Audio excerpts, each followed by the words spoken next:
રાધનપુરમાં ઉત્તરાયણ પર્વની અનોખી કરાઈ ઉજવણી। સુરભી ગૌશાળા દ્વારા ગૌમાતા માટે દાન એકત્રિત કરવામાં આવ્યું। રાધનપુર ખાતે આવેલ સુરભી ગૌશાળાના ગૌભક્તો દ્વારા ગૌમાતા માટે એકત્રિત કરવામાં આવ્યું દાન। સાથે સાથે રાધનપુરના ધારાસભ્ય પણ સેવાકીય પ્રવૃત્તિમાં જોડાયા હતા। ધારાસભ્ય દ્વારા મંદિરમાં અંદર સાફ સફાઈ કરી ઉત્તરાયણ પર્વની ઉજવણી કરી। આ ઉપરાંત પતંગ ચગાવી ઉત્તરાયણની મજા માણી પરિવાર સાથે રાધનપુર ધારાસભ્ય અને ભારતીય જનતા પાર્ટીના કાર્યકર્તાઓએ ઉજવણી કરી હતી।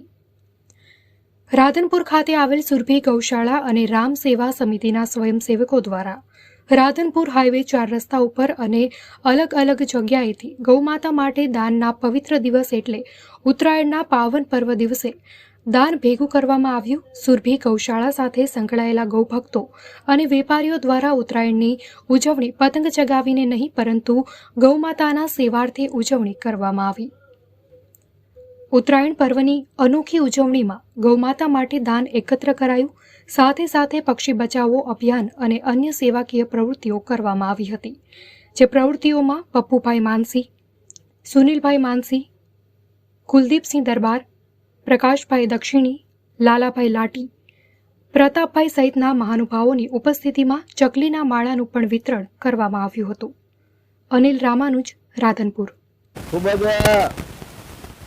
ઉત્તરાયણ પર્વના પતંગની મોજ છે અને રાધનપુર આખું આજે ખૂબ જ સુંદર રીતે ઉત્તરાયણ મનાવી રહ્યું છે। મિત્રો હારે પતંગની મોજ, કારણ કે જીવનમાં ઊંચાઈએ ઉડવું ખૂબ જરૂરી છે, એટલે ખૂબ જ દરેકની પતંગ ઊંચાઈએ ઉડે એવી શુભકામના પાઠવું છું આપના માધ્યમથી।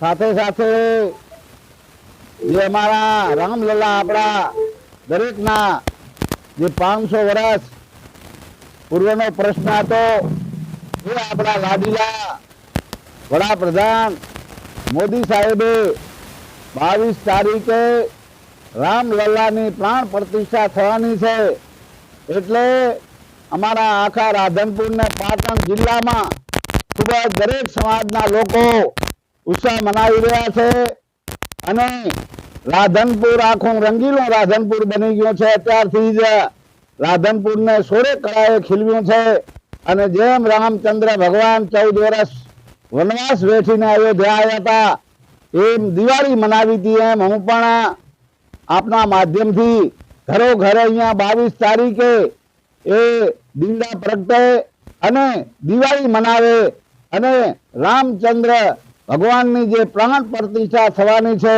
એમાં દરેક સમાજના લોકો રાધનપુર વાસીઓ એ દિવાળીના માહોલ જેવો માહોલ થવાનો છે। ખૂબ જ આનંદની વાત છે।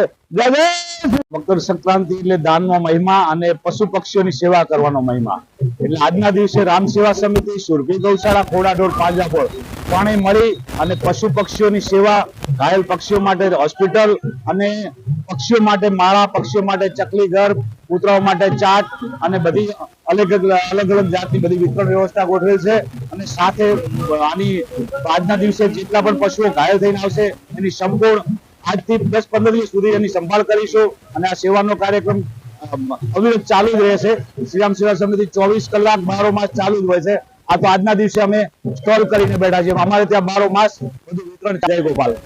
જન્મભૂમિની અવસર રામ જન્મભૂમિ જેવો અહીંયા જ ઉજવવાનો છે। અત્યારે તો ખાલી ઝલક છે, પછી આવતા દિવસોમાં અલગ અલગ વિસ્તારોમાં અલગ અલગ વિષયો પર લઈ અને આખા રાધનપુરને એ દિવસે ખૂબ ભવ્ય રીતે રામ જન્મ ઉજવવાનો છે। હજી તો આ તો શરૂઆત કરી છે અમે। જય ગોપાલ।